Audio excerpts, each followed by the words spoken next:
Hola, buenos días a todos. Un gusto saludarles. Mi nombre es Diego Echeverría. Me toca presidir la Comisión de Innovación. Pues es de verdad un gusto para mí estar aquí con ustedes. Primero que nada, agradecerles a todos pues, que nos otorguen un momento de su día,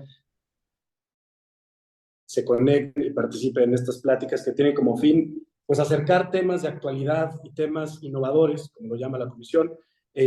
pues a los afiliados y a los no afiliados a la Cámara, ¿no? Aquellos que están en la industria y en la red de valor del libro, les agradecemos muchísimo a todos por estar el día de hoy.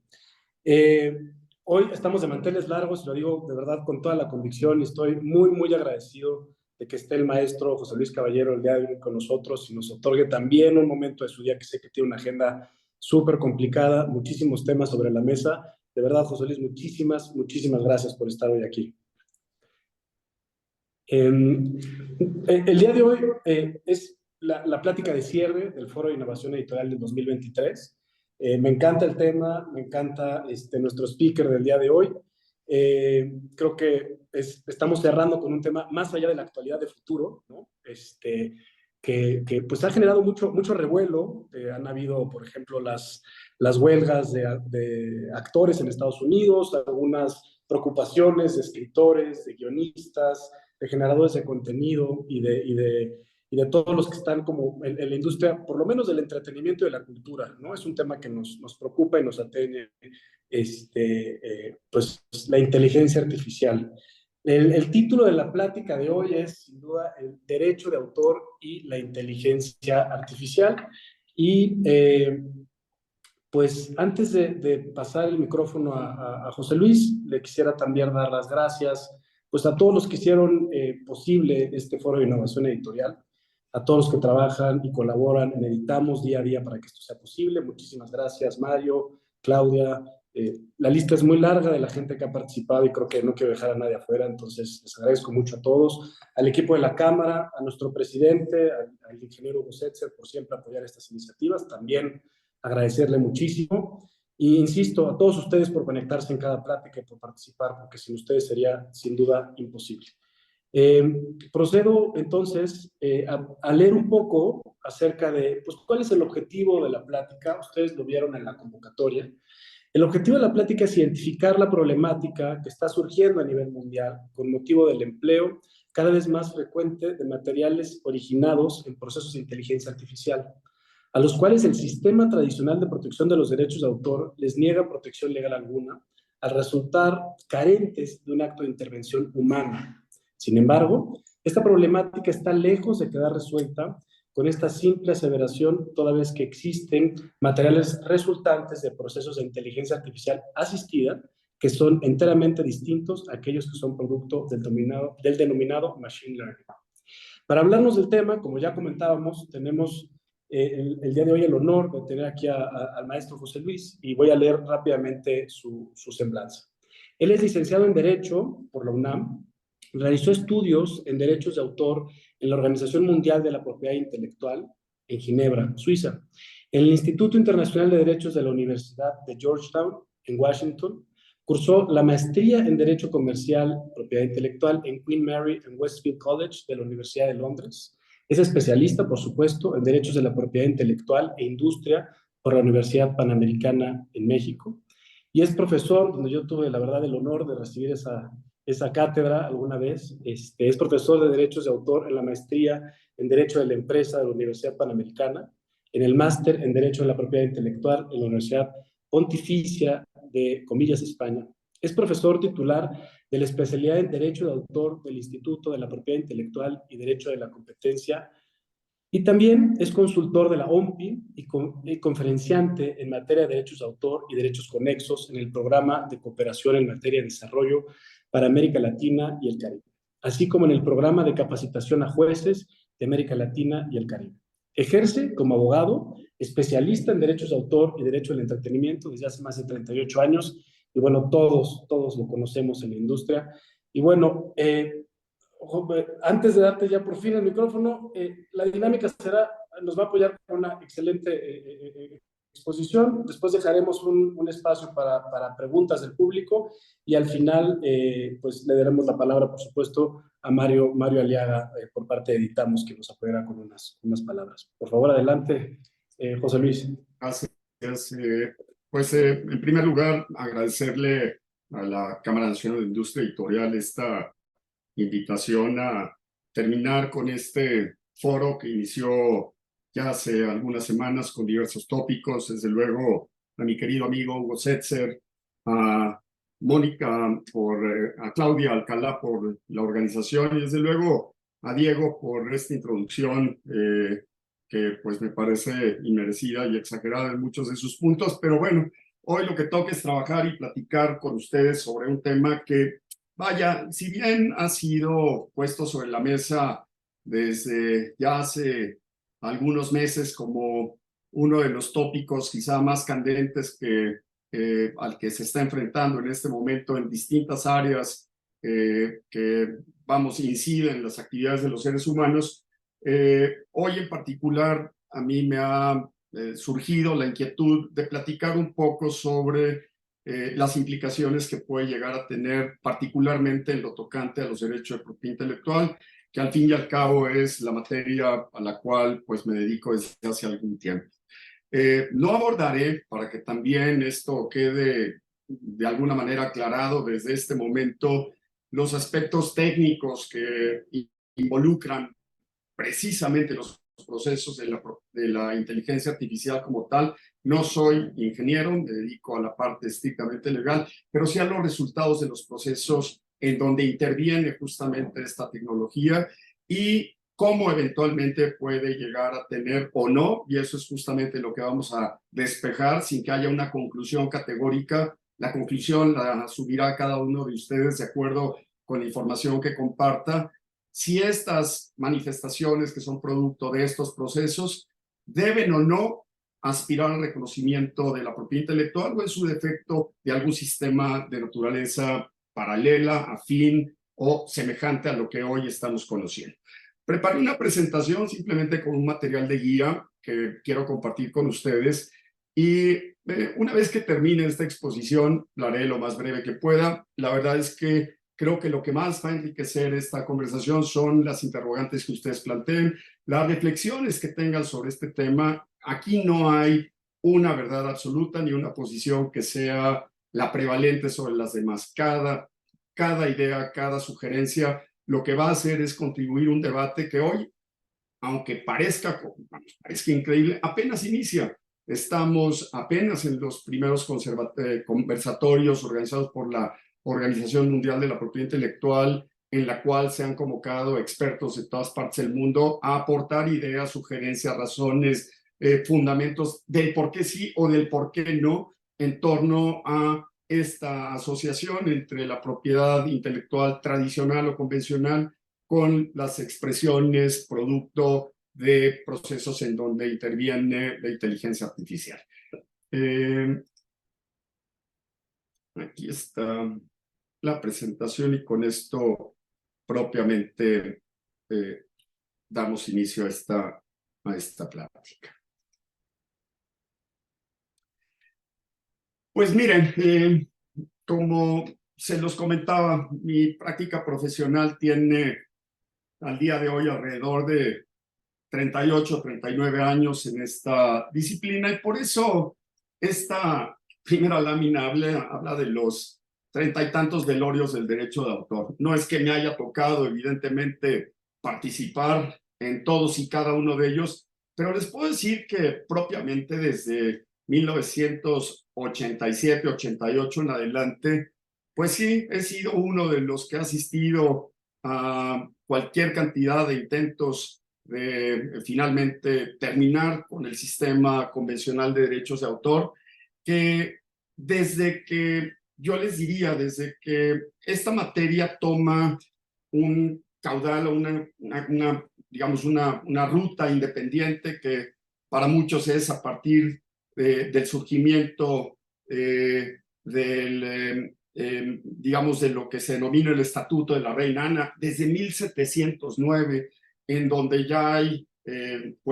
antecedentes concretos, específicos de un proceso de separación de los privilegios que dominaban mucho tiempo atrás, y a partir de ese decreto la autonomía del derecho del autor a decidir por sí solo el rumbo o la dirección que tenían que tomar sus obras. Pero nos encontramos desde antes con la aparición de la imprenta, posteriormente, evidentemente, con el nacimiento del fonógrafo. Estos eventos que ustedes ven en esta lámina y que de una o de otra manera han surgido para confrontar un sistema que en ese momento no estaba diseñado ni para recibir, ni para procesar, ni para identificar las necesidades que distintos actores que iban surgiendo en torno a actividades que podían o no eventualmente quedar comprendidas dentro de la muy limitada capacidad de tutela que el sistema autoral tenía a principios del siglo pasado, y que sin embargo con el desarrollo tecnológico, con la aparición sobre todo de soportes que permitieron la captación de expresiones artísticas o literarias, fueron requiriendo de un tratamiento, una justificación de naturaleza legal, precisamente porque lo que empezó a suceder a partir, por ejemplo, de la aparición del fonógrafo fue una crisis de naturaleza laboral para muchos de los músicos que hasta ese momento, ante la inexistencia de los discos, pues se presentaban en vivo y por lo tanto la actividad la desarrollaban siempre a través de pequeñas orquestas o grandes orquestas que eran las que musicalizaban los grandes eventos. Pero cuando aparece el fonógrafo, aparecen los discos y empieza a prescindirse del trabajo en vivo. Surge también la cinematografía, años más tarde aparece la televisión, primero en blanco y negro, después, gracias a la intervención del ingeniero González Camarena, la televisión a color, producto del invento de un mexicano. Y no es sino hasta más o menos los años 50 del siglo pasado, cuando empiezan a haber ya confrontaciones muy importantes entre un incipiente sistema de protección al derecho de autor con aparatos que por sus capacidades de fijación y reproducción empezaron de alguna manera a convertirse ahora sí ya en una amenaza para un sistema que había de una o de otra manera encontrado en derechos realmente de naturaleza muy básica, muy elemental, un esquema de protección sólido para los creadores. No olvidar, porque esto es muy importante, que a instancias de Víctor Hugo, a finales del siglo XIX, surge el primer instrumento internacional que a la fecha hoy sigue siendo el dominante alrededor del mundo en la incorporación de los estándares más importantes de protección del derecho de autor a nivel mundial, que es el Convenio de Berna para la protección de las obras literarias y artísticas. Es un convenio que nace en el año de 1886, justamente como una demanda de los creadores a tener o a exigir el reconocimiento no solamente al producto de su trabajo creativo, sino al derecho de una justa remuneración derivado de la explotación de las obras que terceros venían llevando a cabo. Desde 1886, hoy este convenio tiene prácticamente 140, 150 años de haberse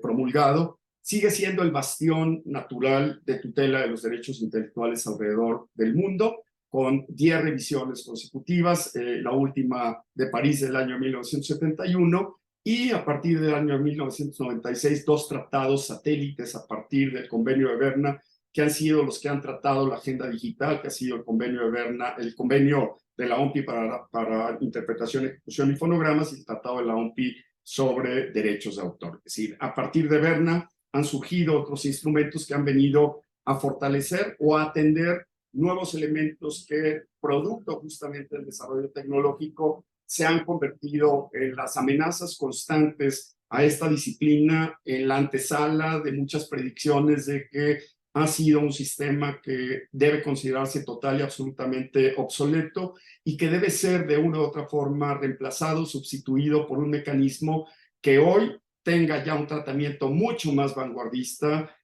mucho menos formal y quizá, debiera decirlo yo, un sistema menos solemne al que se conoce propiamente desde hace 130 años que, insisto, con las instituciones de alguna manera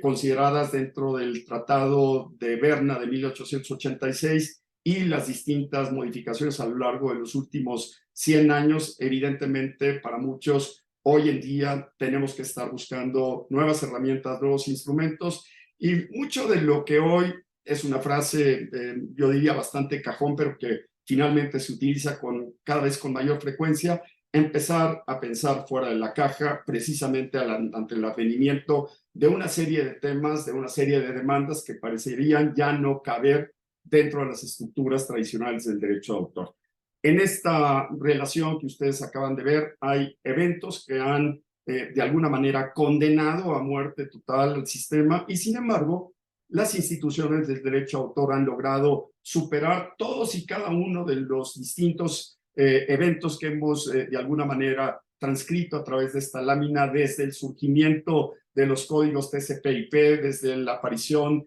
de la World Wide Web, desde el surgimiento de los teléfonos inteligentes, desde los iPhones hasta los smartphones, desde la aparición o la desaparición de los soportes físicos como uno de los ingredientes esenciales y no fundamentales, sobre la cual recaía de alguna manera la principal atención del derecho de autor por virtud del derecho de reproducción, el surgimiento evidentemente de la nube, la posibilidad de que hoy haya cambiado el hábito de consumo y que de la colección nosotros hayamos migrado hacia las famosas playlists,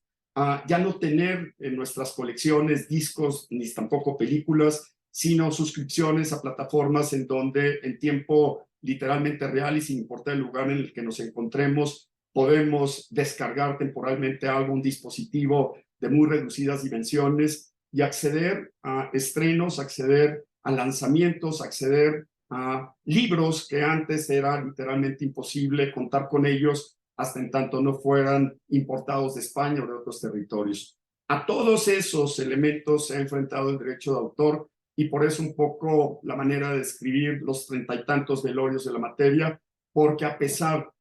de todo lo que se ha augurado relacionado con la desaparición del sistema convencional tradicional de derecho de autor, ha sobrevivido. Y hoy la inteligencia artificial tampoco será la que marque el fin de la era de la protección del derecho de autor y el surgimiento de una nueva disciplina que lo reemplace o que lo sustituya. Muchos de ustedes, y estoy seguro que entre quienes nos acompañan, que por cierto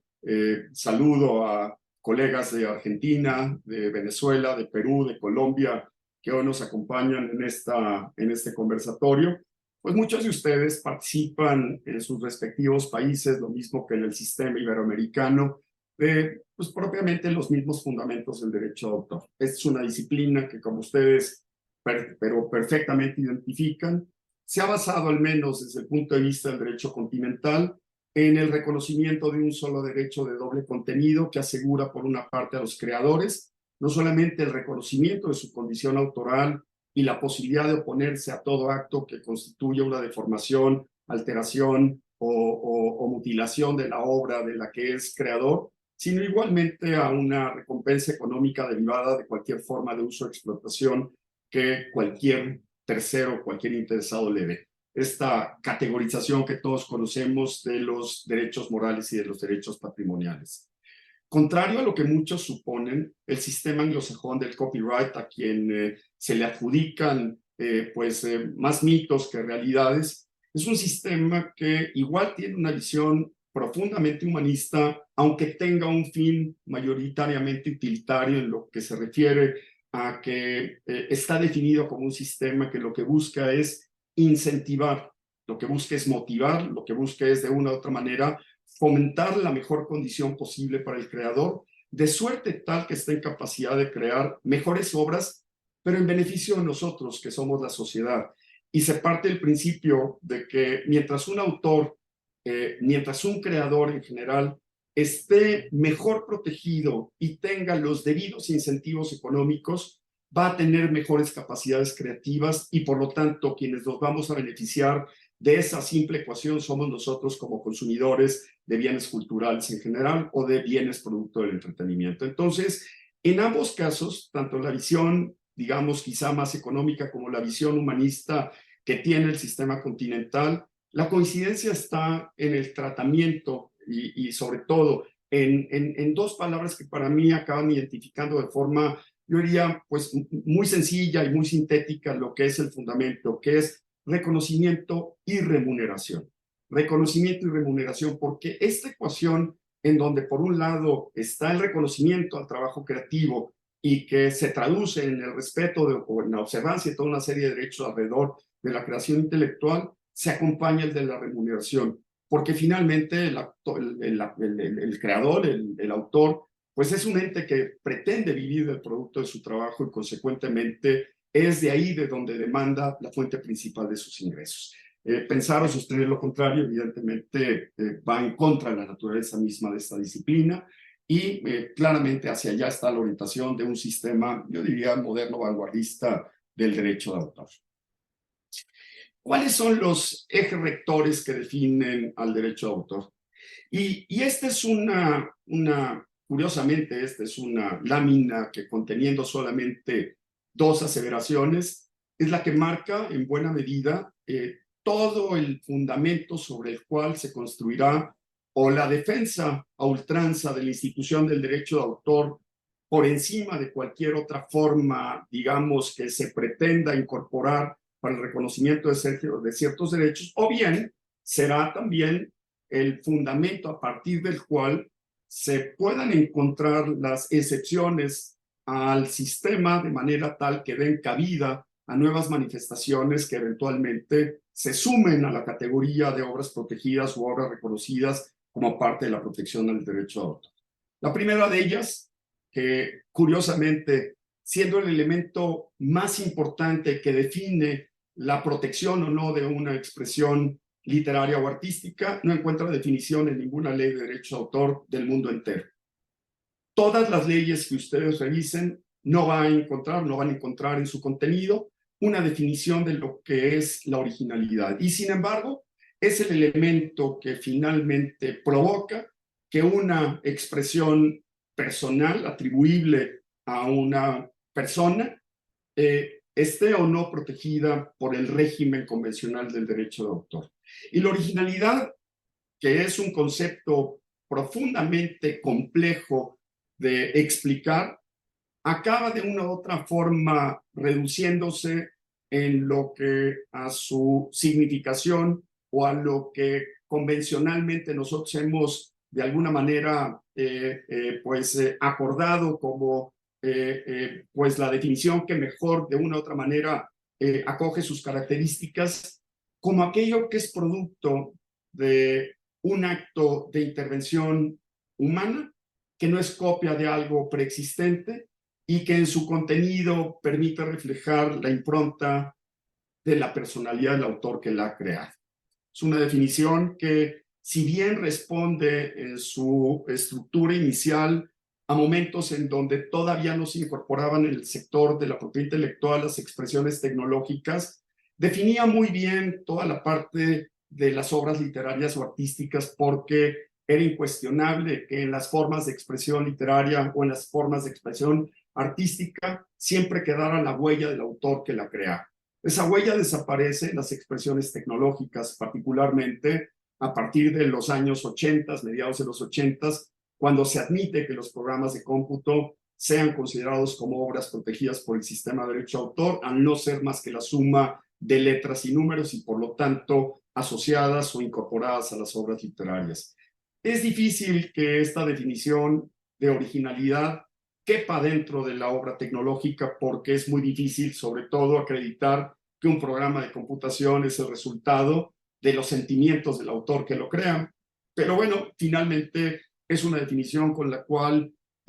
hemos convivido, es una definición que finalmente de una u otra manera trata de recoger lo que históricamente ha sido el motivo central para el reconocimiento de un esquema que tutele los derechos de los creadores y particularmente por el hecho de que lo que busca o recompensa el derecho de autor es el esfuerzo creativo original, el que no es copia de lo preexistente, el que en la forma de expresión el autor aprovecha su conocimiento propio y lo dice o lo traslada de una manera personal distinta como lo harían el resto de las personas. El concepto del acto de intervención humana es determinante. Ese es yo les diría que ese es el eje rector de todo lo que finalmente nosotros veremos a continuación. Cuando no hay un acto de intervención humana, el derecho de autor simple y sencillamente no confiere reconocimiento ni protección legal a absolutamente ninguna expresión, por artística, por estética que ésta finalmente pudiera parecer. Y miren que al final habrá algunos ejemplos en donde ustedes mismos van a juzgar que si la protección estuviera determinada por la condición estética de una creación, el acto de intervención humana entonces parecería un elemento absoluto y totalmente redundante, y sin embargo no lo es. No lo es porque, por lo menos en el régimen convencional de la propiedad intelectual, y no hablo solamente de la que prevalece en los países iberoamericanos, sino en general, inclusive en los sistemas en donde aplica el derecho de common law, el principio rector que otorga o reconoce la protección estriba en la participación de un ser humano como el motor o el punto de partida de cualquier acto creativo. La inteligencia artificial, como parte del segundo bloque de esta conversación, ha sido definida de muchas maneras. Primero, yo creo que valdría la pena simplemente establecer el antecedente de que esta es una disciplina que no es propiamente ni del año pasado ni de antes de la pandemia. La inteligencia artificial convive con nosotros desde el momento mismo que aparecen los ordenadores. El presupuesto principal del diseño de los programas de cómputo, de la aparición de los ordenadores, primero en formatos enormes, casi siempre ubicados en cuartos climatizados, con pisos falsos, con tarjetas que se utilizaban de Cardex para el reconocimiento y demás, ha buscado desde tiempos inmemoriales la solución de problemas planteados por el hombre. Es decir, la sustitución de la inteligencia humana por la inteligencia de las máquinas, y a partir de ese momento el mejoramiento de los procesos de alguna manera de diagnóstico y de resolución de los problemas a partir justamente de procesos automatizados que con el transcurso del tiempo lo que han ido es perfeccionando sus propias capacidades para dar paso, dar lugar a sistemas absolutamente y totalmente sofisticados el día de hoy,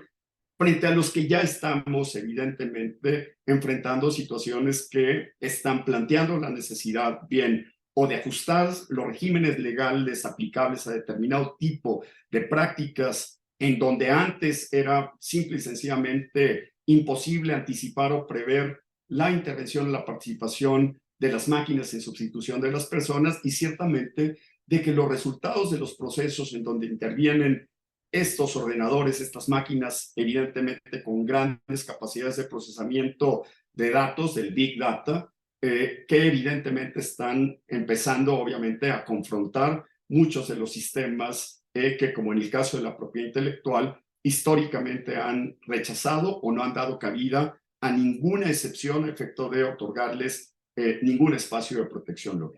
legal. Por eso, la inteligencia artificial, definida como un campo de las ciencias computacionales que ha tenido desde sus inicios como propósito, insisto, un poco la réplica del pensamiento humano. Hay IBM como uno de las empresas, pues quizá con mayores antecedentes y sobre todo aportaciones tecnológicas en lo que se refiere a los ordenadores a lo largo de la historia, pues obviamente lo ha definido como este proceso que combina, por un lado, esta ciencia con el manejo de grandes cantidades de datos justamente para la solución de los problemas que vamos presentando. Y entendiendo que el tema de la inteligencia artificial puede ser un tema muy confuso y que pareciera hablar de múltiples tecnologías, la realidad es que estamos hablando de una sola inteligencia artificial compuesta evidentemente por toda una serie de elementos que tecnológicamente pueden estar desintegrados, pero que apuntan hacia una misma dirección. Y creo que ahí es digamos, el denominador común de lo que vamos a estar de alguna manera analizando. Es la imitación de la inteligencia humana de la mayor manera posible. Es decir, hacia allá es hacia donde apunta la inteligencia artificial. E insisto, no estamos hablando de una ciencia que apenas hace algunos meses o inclusive pocos años haya surgido, sino que estamos hablando de una serie de procesos que nacen con la creación misma de los ordenadores, y que con el paso del tiempo lo que ha venido sucediendo es que cada día hemos encontrado mejores rutas de programación, procesos que han automatizado, evidente, muchas de las actividades que antes forzosamente requerían de actos de intervención humana, y que hoy estamos quizá en una etapa en donde lo que empezamos a encontrar son subcampos de la inteligencia artificial que lo que han de una u otra manera permitido es encontrar aplicaciones mucho más concretas, que son precisamente las que están empezando a cuestionar la validez de los regímenes legales aplicables y por lo tanto la idoneidad de mantenerlos en esa condición o de pensar fuera de la caja, que es un poco a lo que me refería hace unos momentos.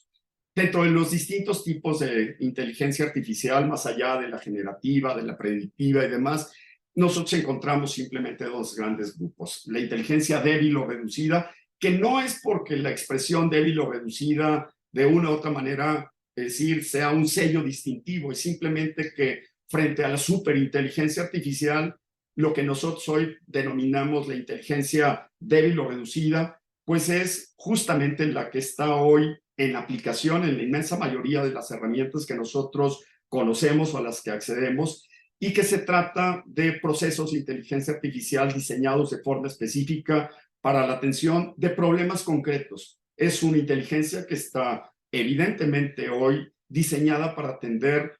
yo diría, la inmensa mayoría de las necesidades que como seres humanos estamos enfrentando. Son procesos absolutamente y totalmente complejos en lo que se refiere a la programación que evidentemente se demanda para la obtención de un resultado concreto, y que involucran actividades que para nosotros hoy ya forman parte inclusive de nuestro quehacer cotidiano. Hacerle una pregunta a Siri en relación con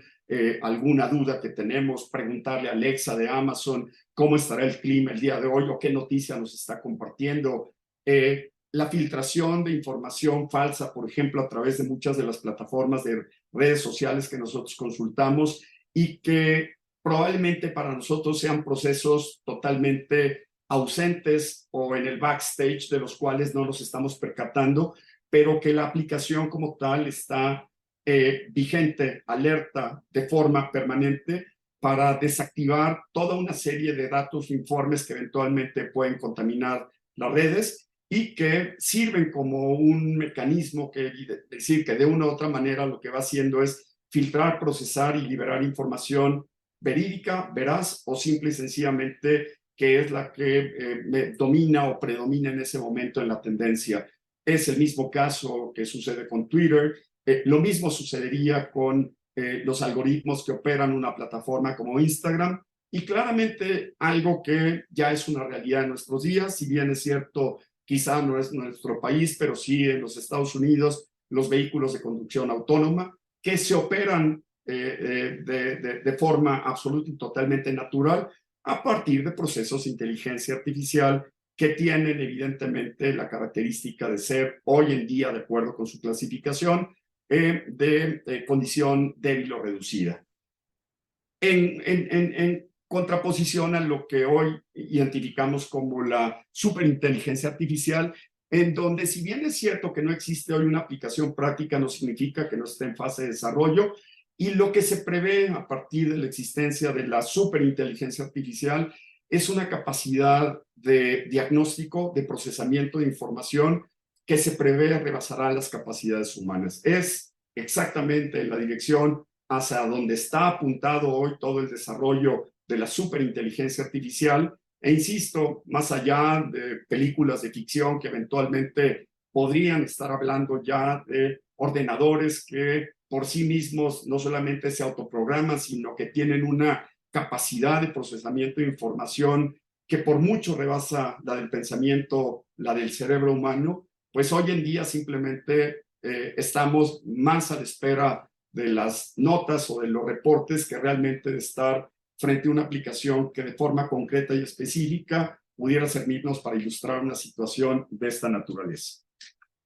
Cuando nosotros hablamos de inteligencia artificial, y seguramente muchos de ustedes habrán oído estas expresiones de machine learning y del otro lado de las redes neuronales o el deep learning, de lo que estamos hablando son de subcampos de la inteligencia artificial, poniendo la inteligencia artificial en la base de la pirámide, en segundo lugar lo que nosotros denominaríamos como el machine learning y después las redes neuronales o el deep learning. Son, digamos, estas capas en donde conforme nosotros vamos haciendo el análisis de la información, vamos encontrando niveles quizá más elevados o de mayor jerarquía en lo que se refiere no solamente a la automatización de los procesos, sino a los resultados que se obtienen de la aplicación justamente de estos subcampos de la propiedad intelectual. En el caso del machine learning, y después les voy a pasar un par de gráficas que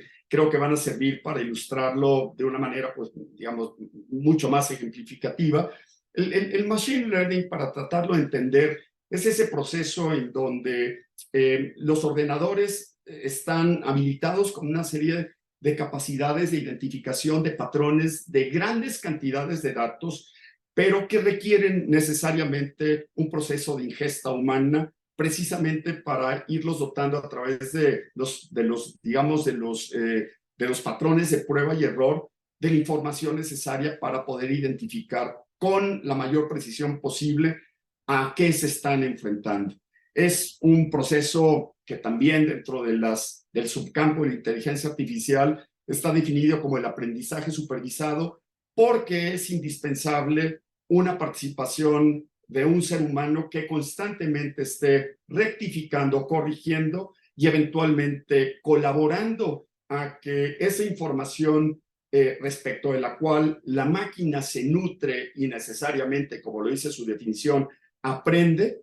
pueda evidentemente digerir en la medida en que los datos sean correctamente desmenuzados. En lugar de darle, por ejemplo, a un proceso de machine learning una fotografía tal cual de un animal, tenemos que darle los distintos elementos que ese cuerpo animal, de ese cuerpo animal esté compuesto, como por ejemplo serían las orejas, los ojos, el hocico, los dientes, las patas, el cuerpo, la cola, para que pieza por pieza lo vaya procesando, lo vaya identificando, lo vaya aprendiendo y pueda replicar la respuesta cuando se enfrenta a un patrón de datos que es coincidente con lo que ya aprendió la máquina. Y si la máquina comete el error, corresponde a un ser humano la rectificación de la información para entonces dotarlo de nueva información que le permita discernir entre un perro y un lobo, por ejemplo, a pesar de las coincidencias o semejanzas que podrían presentar.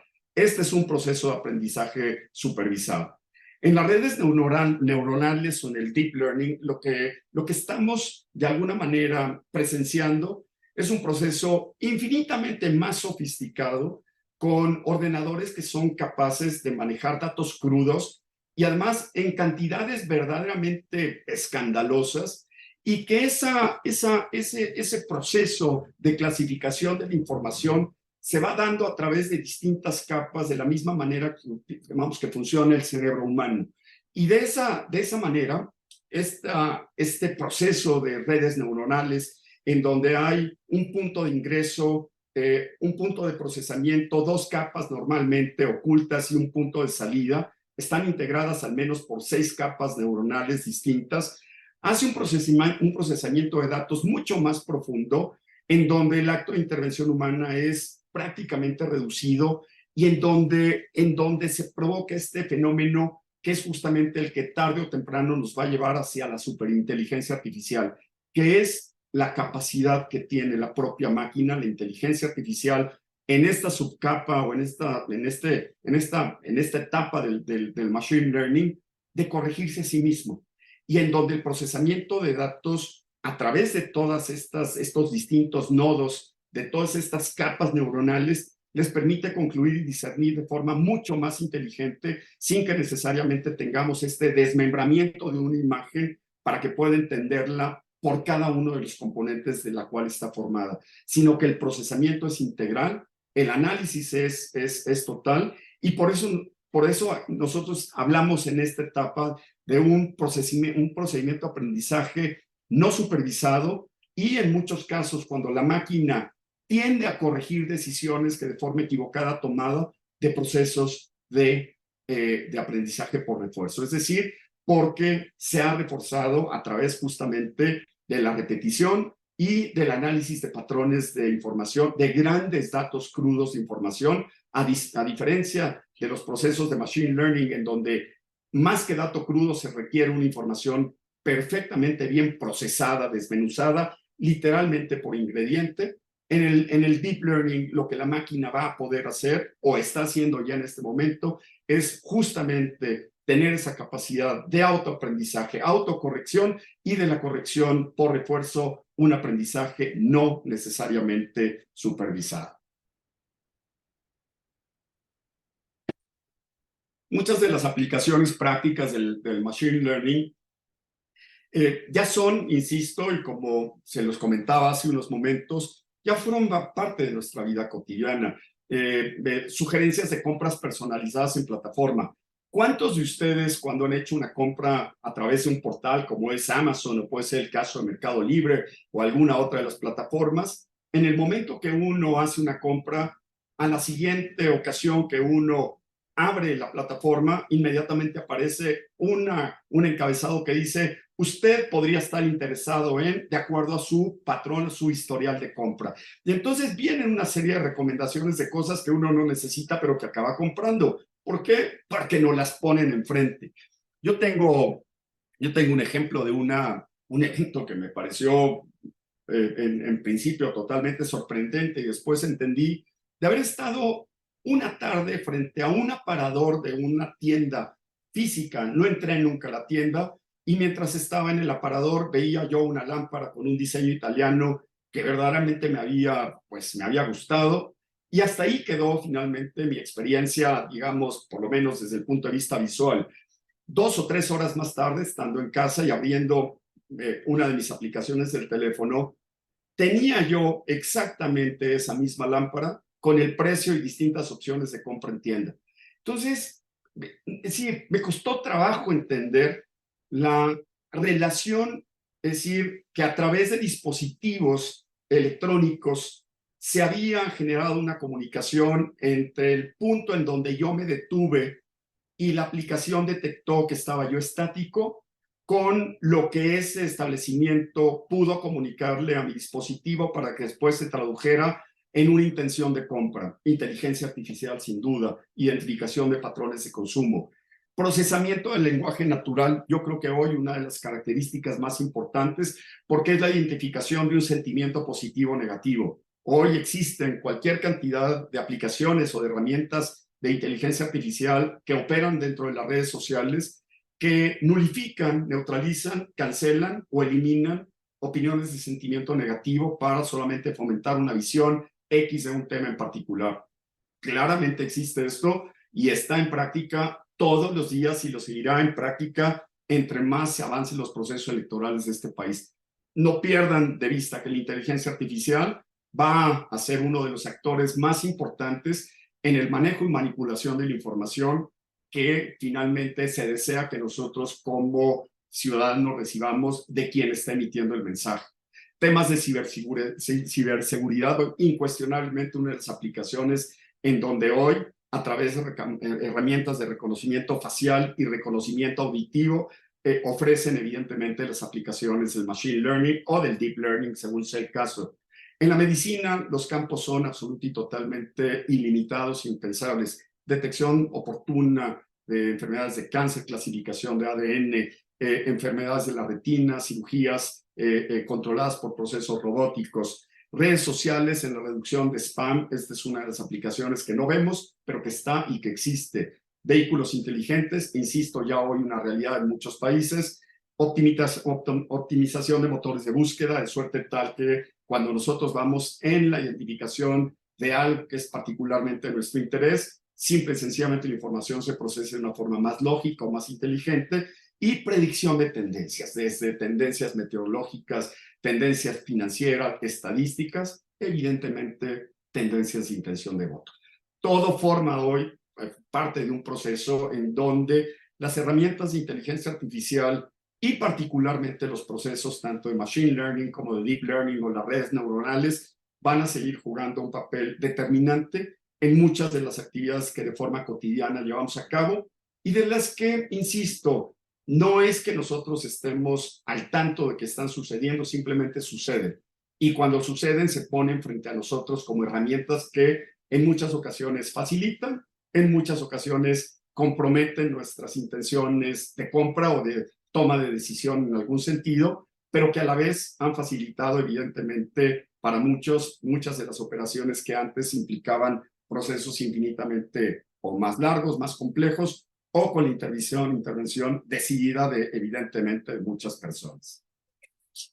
Cuando les hablaba hace unos momentos estas diferencias entre el machine learning y lo que es el deep learning, en el ejemplo de arriba tenemos esto que es decir, la imagen del automóvil, es el input, es la información que una persona se encarga de ingestar dentro de las redes, digamos, de los algoritmos que finalmente se encargan de la identificación de los procesos automatizados de las computadoras. Después viene un proceso de clasificación que al final lo que le permite a este proceso de machine learning es decidir si lo que está frente a él es un automóvil o no lo es. Este proceso discierne si el resultado final, el output que finalmente se obtiene, no coincide con el dato ingestado, es responsabilidad de la persona que ingesta, que alimenta y que programa hacer la corrección respectiva. En el input del deep learning, la imagen de abajo, lo que ustedes ven es un proceso finalmente de redes neuronales de 6 o más capas, en donde hay una extracción de todos los datos que finalmente una imagen en particular o un elemento que se somete, digamos, a la ingesta es procesado. Hay un proceso de clasificación que no es semejante al que se utiliza dentro de las aplicaciones de machine learning, y hay un resultado que finalmente se arroja, que está razonado y que eventualmente lo que permite dentro de un proceso de deep learning es el autoaprendizaje y eventualmente la corrección por un criterio de reforzamiento, que era lo que me había referido. Y en esta gráfica, si nosotros tuviéramos que analizar desde el punto de vista, digamos, de las distintas jerarquías, en el primer lugar tenemos a la inteligencia artificial como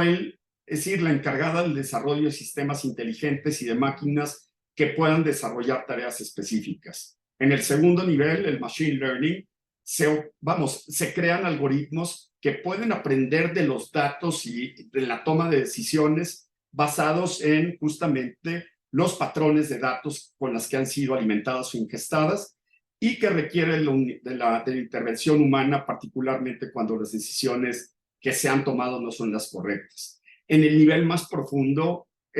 justamente el deep learning, el aprendizaje profundo, que utiliza redes neuronales artificiales para tomar decisiones absolutamente y totalmente certeras sin necesidad de un acto de intervención humana.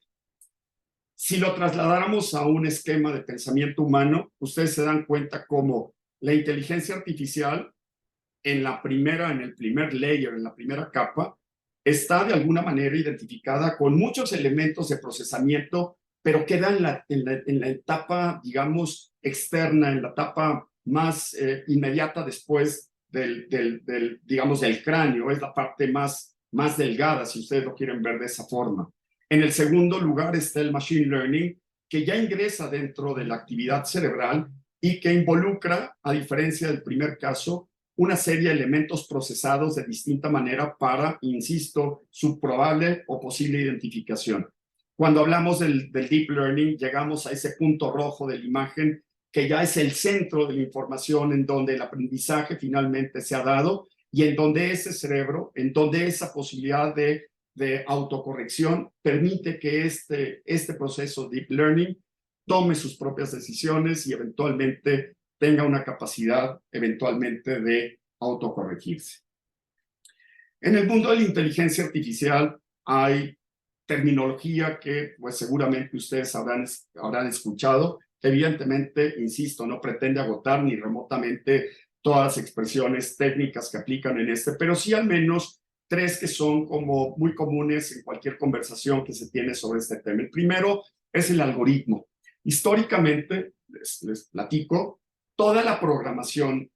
de un computador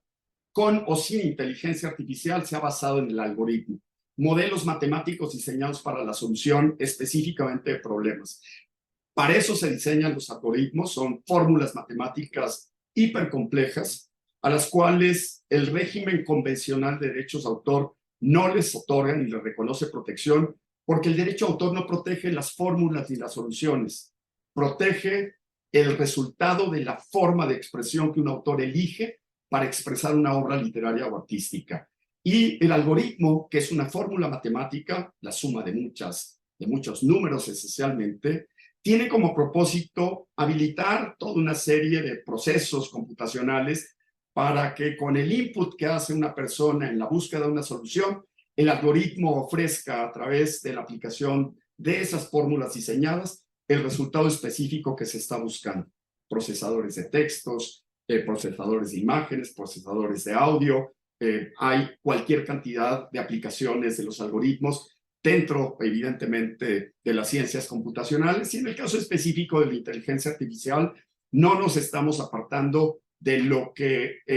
digamos, es su razón natural de ser. Diseño de instrucciones matemáticas para la obtención de un resultado en particular. Los modelos de lenguaje LLM no son otra cosa más que los lenguajes que se procesan o que se diseñan para que todas estas herramientas de inteligencia artificial puedan aprender a procesar el lenguaje natural y estén en capacidad de identificar sentimientos en las conversaciones y estén habilitadas para ofrecer respuestas a preguntas específicas. En la medida que los modelos de lenguaje LLM comprenden lo que la persona está pidiendo o solicitando, es justamente en el momento en que lo que hace este sistema de programación es el análisis de la conversación para identificar qué es lo que se está de una u otra forma solicitando y está en capacidad, a partir de la aplicación del algoritmo, de dar la respuesta concreta o específica. Los denominados prompts no son otra cosa más que las indicaciones en formato de lenguaje de texto que se le da a un software para la producción de un resultado específico. El ejemplo más básico que se me ocurre aquí es: redacta un poema de amor basado en el estilo de escritura de Jaime Sabines o de William Shakespeare o de Amado Nervo. Es el prompt, y por lo tanto tampoco al prompt se le reconoce una condición autoral, en tanto se trata de una simple frase, y las simples frases evidentemente escapan del reconocimiento de la protección del derecho de autor. Aquí es en donde nos alejamos de, digamos, de la definición, de la parte autoral, de la parte o de los elementos centrales de la inteligencia artificial, y viene un poco a la reflexión hacia usted, decir, ¿qué tratamiento legal debe dársele a las creaciones, producto, herramientas o aplicaciones de inteligencia artificial? Es decir, esta es la pregunta. ¿Qué tratamiento le debemos de dar al resultado creativo de un proceso de inteligencia artificial? Y encontramos 2 posibles variables. Y aquí es en donde finalmente el matiz es particularmente importante. Creaciones realizadas por herramientas de intervención de inteligencia artificial en la que interviene de forma determinante un ser humano, versus creaciones realizadas por herramientas de inteligencia artificial sin intervención humana. Aquí sí es A y B. No, aquí no hay, es decir, entre estas 2 posturas, no hay una postura intermedia, no hay una postura que eventualmente diga con una mínima intervención, con una intervención de 3/4 o con una intervención de medio, digamos, de medio proceso creativo. O hay un proceso de intervención, es decir, humana, en el resultado de la utilización de una herramienta de inteligencia artificial, o es una creación que es producto única y exclusivamente de un proceso automatizado a partir de una instrucción o prompt que la aplicación o herramienta recibe. El resultado desde el punto legal es absoluto y totalmente distinto. Cuando nosotros nos enfrentamos a una obra que es producto de un proceso de inteligencia artificial en donde ha habido un acto de intervención humana que guía, que de alguna manera dirige y que de forma sustantiva determina el resultado que se va a obtener, estamos en presencia de una obra protegida por el derecho de autor en lo que resulte de original, excluyendo el mecanismo aportado por el proceso de inteligencia artificial. Es decir, la protección que el derecho de autor o el sistema inclusive de copyright va a otorgar al resultado creativo de un proceso en donde un humano interviene de forma determinante porque ha utilizado la herramienta como un vehículo para la obtención de ese resultado, la protección se surtirá respecto de esa aportación humana en donde se pueda individualizar el aporte que esa persona ha realizado a ese proceso creativo como tal, sin que el proceso autónomo de la inteligencia artificial quede comprendido dentro del alcance de la protección. Porque mientras se trate de un proceso automatizado excluyendo la intervención de una persona, evidentemente reñiría contra el principio fundamental o el eje central que rige la protección del derecho a autor, que es solo se protege aquello que tenga un acto de intervención humana. A diferencia de los procesos automatizados en donde simplemente hay una instrucción y el resultado creativo es producto de la tecnología, del algoritmo y del cumplimiento de la orden dada al aparato, a la máquina o a la aplicación de que se trate, hoy en día la tendencia generalizada de todos los sistemas de derecho de autor del mundo entero es se niega la protección a un proceso creativo en donde no haya habido un acto sustantivo de participación de una persona en el resultado que finalmente se obtiene. Tenemos algunos casos recientes y evidentemente no pretendo agotar, es decir, toda la librería de eventos hoy de naturaleza jurisdiccional que existen, pero tenemos el caso de Andersen contra Stability IA. Son artistas plásticos que acusan a la plataforma de copiar y de robar mucho del material que finalmente han sido creados por estos autores y en donde se estima que este procesamiento de datos se da accediendo a bases de datos de manera no autorizada y por lo tanto en franca violación a los derechos de autor de los legítimos titulares. Hoy creo que buena parte de los cuestionamientos que nosotros estamos enfrentando desde el punto de vista de la doctrina radican en la aplicación de herramientas de inteligencia artificial que analizan las grandes bases de datos de muchos de los repositorios digitales en donde se encuentran alojadas fotografías, artículos de prensa, materiales videográficos y que procesan esa información y en ese proceso del machine learning o del deep learning finalmente aprenden y al aprender evidentemente representan retos o amenazas muy importantes para los legítimos titulares de los derechos sobre los cuales se basa esta información precisamente para la generación de este resultado. El caso de Getty es un caso particularmente importante. Getty como uno de los archivos fotográficos, videográficos y de audio más importantes del mundo, en donde están confrontando evidentemente a la misma plataforma Stability porque han accedido a sus bases de datos para aprender de justamente todo el caudal fotográfico que ahí existe o todo el repositorio fotográfico que ahí existe, en donde se estima que ha habido más de 12 millones de imágenes procesadas hasta ese momento, lo cual evidentemente pues es un mundo de temas y particularmente de escenarios de posibles violaciones y infracciones a los derechos de autor. El caso de New York Times contra OpenAI a través de ChatGPT tiene que ver justamente con el análisis de millones de artículos periodísticos, el aprendizaje que se obtiene de su contenido y la posibilidad eventualmente de que una herramienta como ChatGPT se acabe convirtiendo inclusive en un eventual competidor del repositorio de New York Times precisamente a partir de que la información que ChatGPT puede eventualmente ofrecer en respuesta puede provenir justamente del contenido de los artículos periodísticos respecto a los cuales nunca se obtuvo una autorización para, evidentemente, procesarse.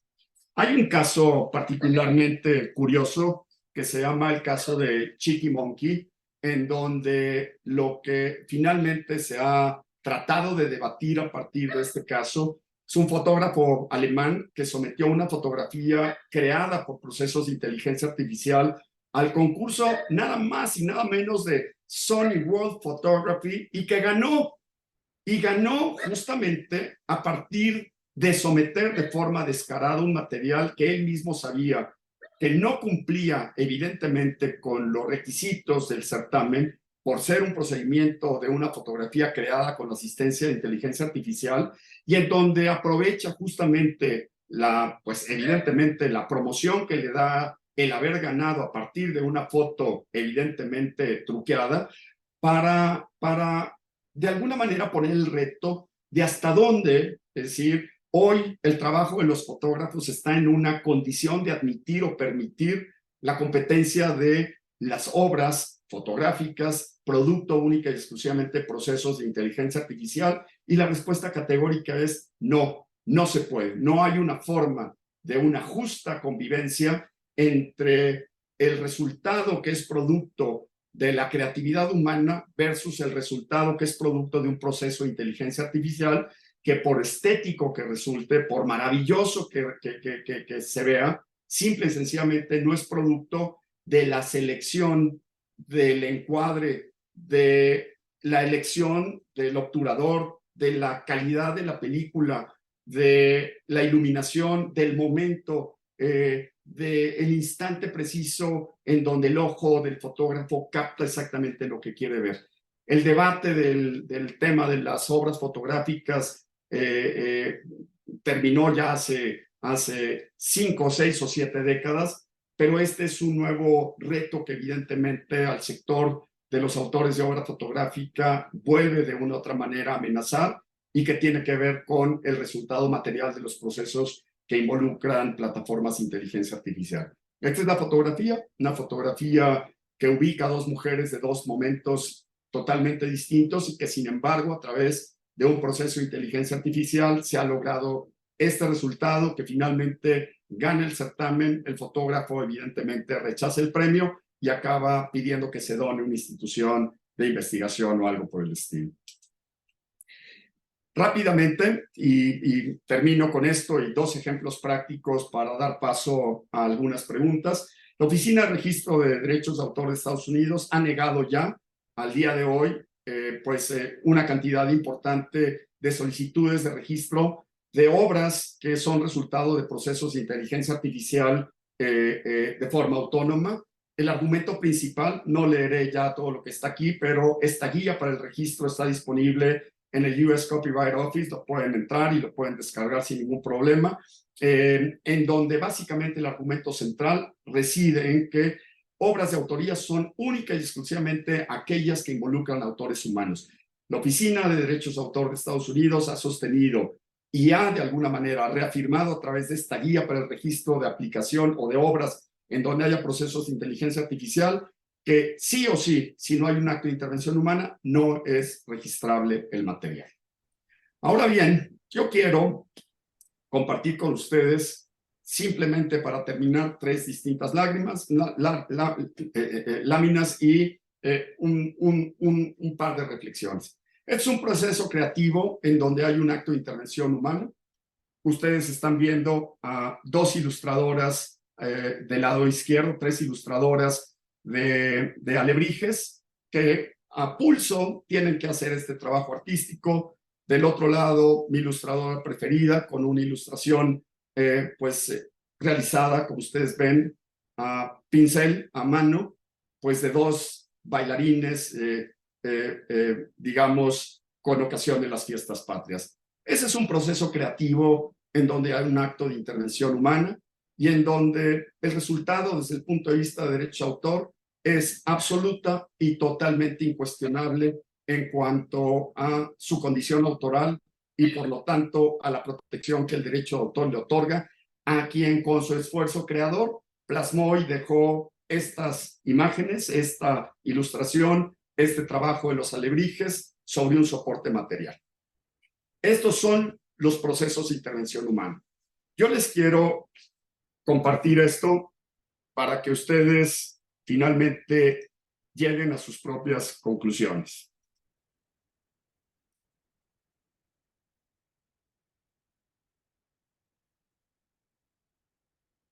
Esta es la página de OpenAI, donde tengo dos posibilidades de creación, ChatGPT y DALL-E. Voy a abrir ChatGPT, muchos de ustedes seguramente lo habrán visto ya, y voy al mismo proceso creativo. Le voy a pedir a ChatGPT, redacta un poema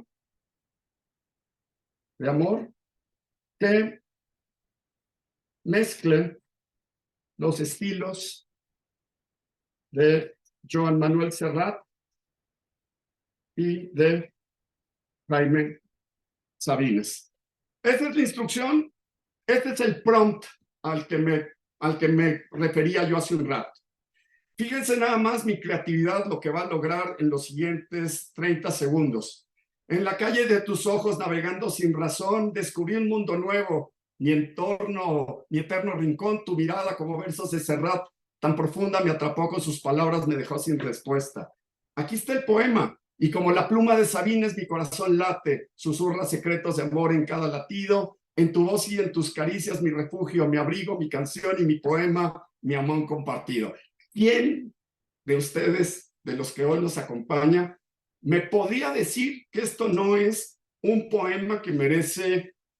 la plena protección del derecho de autor? Si yo cambiara la instrucción, dijera, escribe un ensayo sobre cocina tradicional mexicana, ahí está el resultado creativo de ChatGPT. Yo le di solamente un prompt, ya le pedí lo que quería, y ahí está el artículo que mañana puedo publicar en cualquier periódico atribuyéndomelo como propio. ¿Qué hice? Di un prompt, di una instrucción. Me parece peligroso, me parece ciertamente complicado. Pero cuando me voy a la aplicación de DALL-E, porque pues también tengo esa posibilidad, pues a DALL-E, que por cierto hice una compra de créditos para que se pudiera eventualmente ver esto, le diría, por favor, bueno, no por favor, es ilustra a dos danzantes mexicanos bailando sobre una pirámide. Y entonces le pido que genere la ilustración. Y pues no llevamos ni 10 segundos cuando voy a encontrar a continuación a dos danzantes bailando sobre una pirámide. Caray, no sé qué opinen ustedes. Yo veía el trabajo de mi hija Andrea ilustrando a esos dos personajes, ocasión de las fiestas patrias, y veo a estos dos danzantes que la creatividad de DALL-E pues finalmente me ha ofrecido. Pero entonces me brinco a una aplicación que se llama Beethoven AI y le puedo pedir que quiero un nuevo track. Entonces me va a preguntar qué género quiero. Pues quiero un género como rock. Entonces le digo apply. Y después me empieza a ofrecer una serie de alternativas. Pues quiero que sea alegre. Entonces le pongo pues que sea alegre. Y entonces me dice, ok, vamos a componerte tu track. Y entonces, mientras yo estoy platicando con ustedes, llevo el 100% de un track que a partir de hoy es mi track y lo puedo escuchar. Y entonces aquí está.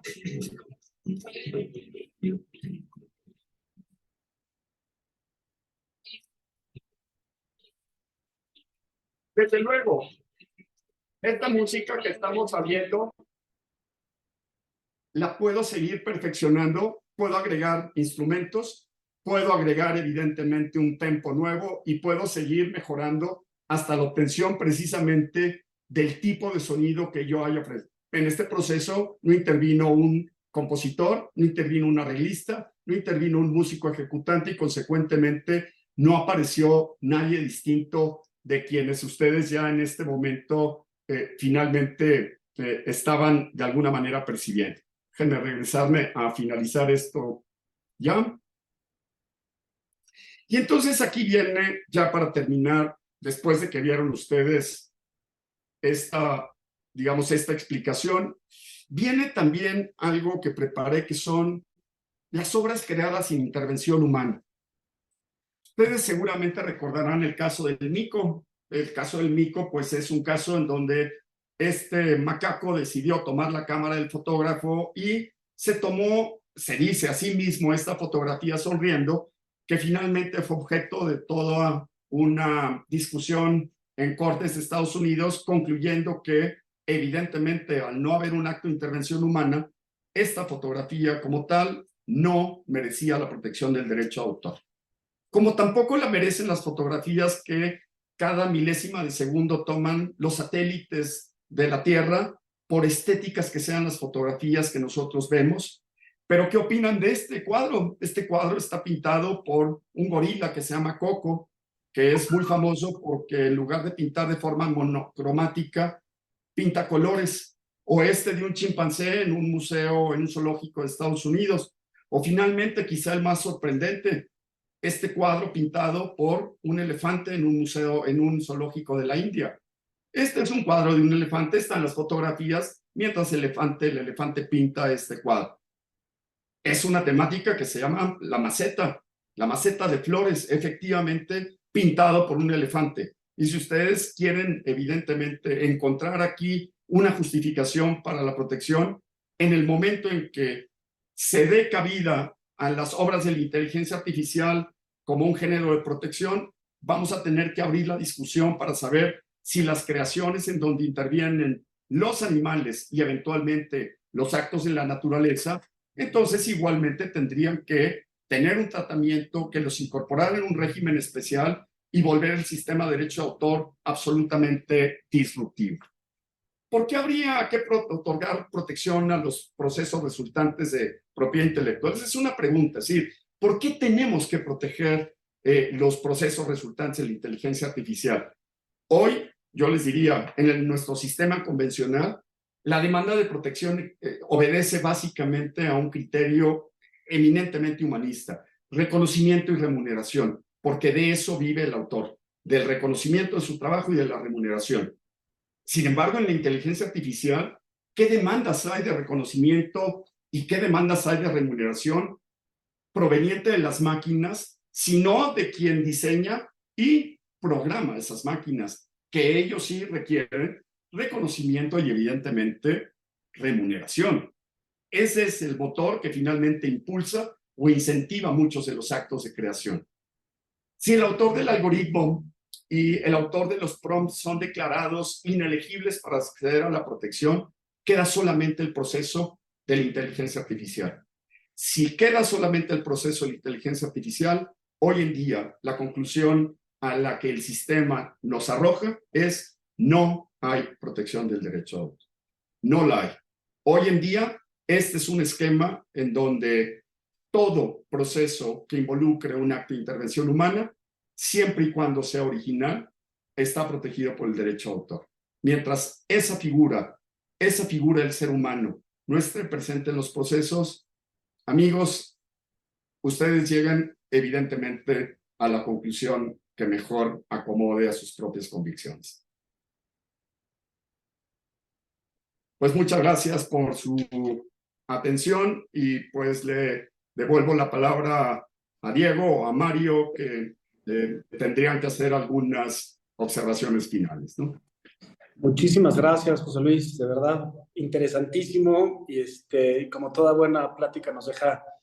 con más ganas de investigar y de informarnos sobre el tema. Sé que, les pido por favor, sé que van a haber muchas dudas y comentarios, entonces les pido por favor que las pongan en el chat para que podamos leerlas. Yo me adelanto con un comentario, José Luis, un poco tomando el ejemplo que dabas de las fotografías de satélite, ¿no? Que decías, bueno, estas fotos se toman en automático, no son susceptibles de protección de derecho a autor porque no hay intervención humana. Sin embargo, generan ingresos, ¿no? Pueden ser monetizadas y generan, por llamarlo de alguna manera, negocio, ¿no? Está Google Earth, Google Maps o cualquier otro ejemplo que tú me quieras poner. Entonces, pensando en eso, ¿a qué nos enfrentamos, José Luis? ¿Es en realidad un competidor más versus los escritores, los guionistas? Este, Pensando un poco en este ejemplo, tal vez no lo puedes registrar, pero como de entrada no requieres de estos tiempos más largos para la creación, ¿no? Y para la invención o la creatividad humana, pues podrías estar generando contenido de manera mucho más rápida, ágil, con costos menores. ¿Es en verdad un competidor tal cual? ¿Tú qué opinas? No, me parece francamente que sí, sí es un competidor directo, pero es un competidor que hoy juega en ausencia de reglas y en ausencia de una imputación de responsabilidad, cuando es posible advertir que el resultado de ese proceso de inteligencia artificial puede eventualmente ser infractor de los derechos de terceros. Y esa ausencia de reglas haría, en principio, imputable no al sistema de deep learning que finalmente, a partir de una instrucción, puede dar como resultado ese proceso creativo, esa expresión literaria o artística, sino eventualmente a quien sea el propietario, poseedor, administrador, operador de esos sistemas, porque alguien tiene que ser imputable de la violación de derechos de obras preexistentes. No dejo de reconocer que en esos procesos automatizados pueden existir enormes ventajas en la producción de contenido de muy variada naturaleza y quizá de enorme calidad eh, en, eh, en el aprovechamiento de tantas bases de datos, de tanta información, que finalmente el resultado sea, desde el punto de vista literario, desde el punto de vista artístico, de enormes méritos. El problema es si esas expresiones artísticas o literarias van a poder calificar o no como obras protegidas acorde a un sistema que hoy les rechaza o les niega tajantemente la protección, atento a la ausencia de la participación humana como motor determinante en el resultado que se obtiene, ¿no? Claro. No, pues, muy interesante, José Luis. Muchas gracias. Y ahora me voy a las preguntas del público o a los comentarios. Eh, Tenemos aquí uno de Christopher. Christopher, gracias. Nos pone, ¿existe alguna herramienta para detectar si el texto o la imagen fue redactada por inteligencia artificial? ¿Conoces Sí, hay, alguna? hay ¿Sí? muchísimas herramientas hoy que permiten la identificación de procesos en donde ha intervenido la inteligencia artificial, lo mismo que existen, ¿no?, cualquier cantidad de herramientas que permiten detectar en cualquier tipo de trabajo, investigación, sean tesis o no, si hay una copia literal de partes o párrafos provenientes de otros materiales, ¿no? Así es que sí, sí hay una forma perfectamente, digamos, la solución tecnológica existe para detectar lo que tecnológicamente ha sido manipulado o creado, ¿no? Para los problemas de la tecnología, las soluciones de la Es la tecnología. tecnología, claro, es correcto. Eh, Elizabeth nos pregunta, bueno, todos muy contentos con la ponencia, lo tengo que decir, la verdad, muy buenos comentarios, y preguntan por aquí si se toma un documento de ChatGPT, por ejemplo, ¿se cita? ¿Se genera una cita si uno lo utiliza? Mira, yo, desde luego, si ustedes vieron mi presentación, está citado absolutamente todo. Digo, no tomé nada de ChatGPT. Inclusive hay fuentes que no tienen una identificación precisa porque uno plantea una pregunta a Google y Google ofrece una respuesta que no te da una posibilidad de cita específica. Sí, yo citaría simplemente, es decir, ya hay un caso en Estados Unidos, digamos, simplemente pues, muy curioso, en donde un abogado utilizó toda una serie de razonamientos de GPT como alegatos en un procedimiento judicial y todo estaba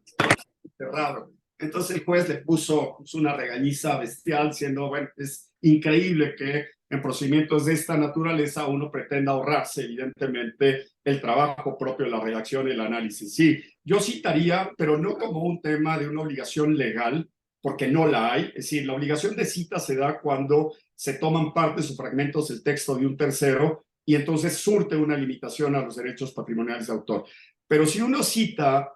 a partir de un texto literalmente copiado de ChatGPT, creo que se tiene que citar como una fuente, es decir, como un elemento que permita comprobar la veracidad de lo que está respondido por ChatGPT, que no es infalible, lejos de ser infalible, ¿eh? Claro, sí. Hace una especie de investigación y de copy-paste, pero en realidad no sabemos si el dato que encontró es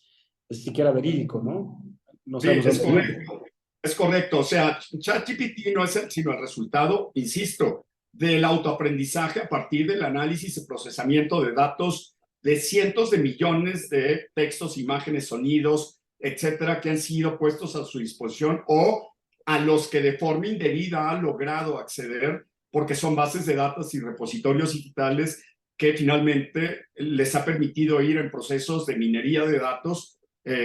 para captar, para procesar y eventualmente para clasificar esa información, ¿no? Entonces nunca sabes si ese procedimiento de respuesta evidentemente coincide con la respuesta real al planteamiento del problema específico. Claro, ahora en ese sentido, y bueno, ya aquí un poco de abogado del diablo, pero en realidad cuando uno lee un escrito realizado por un ser humano, tampoco tenemos esa certeza, ¿no? Ni en una... Sabemos de quién viene, pero el dato puede ser otros datos. Estoy totalmente de acuerdo. Es decir, vaya, a ver,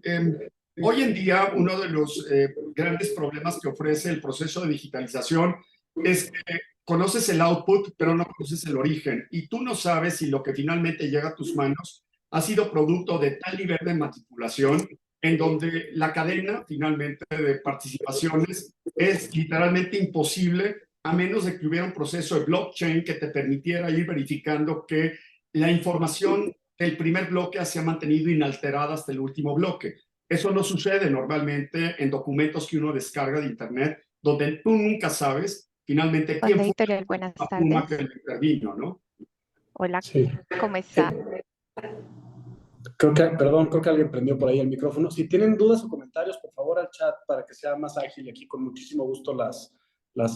leemos. Creo que me comentan aquí que Sergio tienes la mano levantada. Si nos puedes apoyar, Sergio, a ponerlo aquí en el chat con mucho gusto.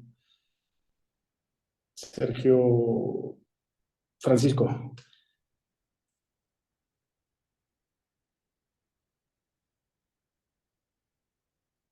¿No?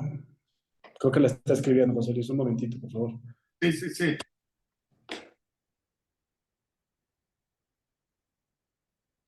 Por aquí tenemos una duda más. No sé si lo tengas a la mano, pero nos piden si puedes mencionar cuáles programas nos pueden apoyar a detectar si se hizo un documento con ChatGPT o algún sistema similar. Estos programas que nos decías para analizar. No lo tengo identificado, pero con mucho gusto me ofrezco a proporcionarles a ustedes en Caniem esa información y quizá cuando pongan a disposición esta plática simplemente hacer ese añadido, ¿no? Y les paso, digo, hay por ahí una publicación donde hay las 100 recomendaciones de los sitios o de las aplicaciones de herramienta, las que siempre dicen, las que todos debemos de tener. La realidad es que yo no tengo ninguna, vivo muy feliz, pero no ignoro que hay aplicaciones que seguramente facilitan muchos de nuestros procesos en todos los sentidos, ¿no? Claro que sí. Tenemos aquí dos comentarios más y vamos a ir concluyendo porque, bueno, ya estuvimos un ratito, tampoco los queremos entretener tanto tiempo. Tenemos aquí un comentario y ponen, esto es de Pablo Salazar, nos dice, Amazon KDP ya acepta que se editen y vendan libros donde se usó inteligencia artificial, es decir, un autor puede usar ChatGPT para crear un libro y venderlo en Amazon. Por tanto, considero esto es algo que ha venido para quedarse. Pues, No, incuestionablemente. A ver, digo, los 30 y tantos velorios del derecho de autor, lo único que han de alguna manera logrado ha sido fortalecer a la institución. Hoy en día estamos como en el octavo conversatorio de la OMPI sobre la agenda, digamos, de la inteligencia artificial. Y créanme que pues la suma de un pensamiento crítico, también un pensamiento de vanguardia, pues lo que va a acabar provocando tarde o temprano es una serie de propuestas, guidelines, recomendaciones que de una u otra manera atiendan a las necesidades de este sector. Digo, yo estoy totalmente convencido, al menos esa es mi postura, que un sistema, digamos, tan convencional como el del derecho de autor, que sí ha admitido a lo largo de sus 150 años la admisión de nuevas tecnologías. Estas nuevas tecnologías lo que han hecho es facilitar el acceso a las obras, pero no han modificado el origen de las obras en sí. O sea, apareció el disco y se fijaron las canciones, apareció el video, se fijaron las películas, apareció la nube, se subieron o se desaparecieron los soportes. Pero seguimos hablando de obras literarias y obras artísticas en donde el origen estriba en una persona que las ha creado y en donde nosotros hablamos de Shakespeare y hablamos pues finalmente de autores, de nombres de creadores, de escritores, de pintores, de personas a las que identificamos en carne y hueso y de quienes nos hemos nutrido con sus aportaciones. Cuando hablamos de la inteligencia artificial, estamos hablando de la tecnología en su más pura y cruda expresión, en donde ustedes fueron testigos de la pregunta que le hice a ChatGPT o la petición que hice y el poema maravilloso que me escribió de Sabines y Serrat. Caray, vaya, algo poco. Bueno, la pregunta es, ¿habría que reconocerle a ChatGPT la condición autoral y otorgarle los mismos privilegios que tiene un autor, entre otros, la protección durante su vida y 100 años después de su muerte? La oposición a la reproducción o explotación de esa obra sin su autorización. Es decir, cuando hoy dicen ya se permite la publicación de lo que hace ChatGPT, vaya, faltaba más. Hombre, pues si no hay un autor reconocible y no hay un régimen de protección, lo menos que faltaba es que hubiera una prohibición a la publicación de algo que evidentemente está ausente hoy de un régimen legal aplicable, al menos por el momento. De que se requiere meter esto dentro de, digamos, así como lo estamos viendo, dentro de una red de procesamiento, de alternativas y de posibilidades para que quien invierte en los procesos de mejoramiento, diseño y nuevas aplicaciones de inteligencia artificial, por supuesto, merecen desde luego algo que finalmente garantice, remunere y de alguna manera eventualmente, bueno, es decir, potencialice las posibilidades de esta tecnología, ¿no? Claro, sí, como tú bien decías al inicio de la plática, esto está solo que empieza y nos falta por ver muchísimo y habrán muchas otras situaciones que ni siquiera estamos previendo, ¿no? Porque son sistemas que se están creando y modificando pues mientras estamos en esta plática. Pero no me queda más, José Luis, que agradecerte mucho, de verdad, el tiempo, la excelente ponencia que nos diste. Sé que quedan muchos comentarios y algunas dudas, no podemos atenderlas todas, pero les aseguro que en las próximas ediciones del FIE o en futuras pláticas,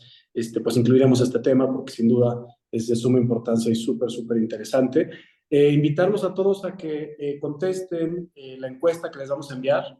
La encuesta la mandamos con el fin de saber qué temas y qué tipo de pláticas son las que están buscando para podernos acercar a todos y bueno, siempre estar con temas interesantes y de actualidad. José Luis, muchísimas, en verdad, muchas gracias. Muchas gracias a todos. Gracias. Y Mario, adelante, por favor. Sí, sí, nada más agradecer a todos y cada uno su participación el día de hoy y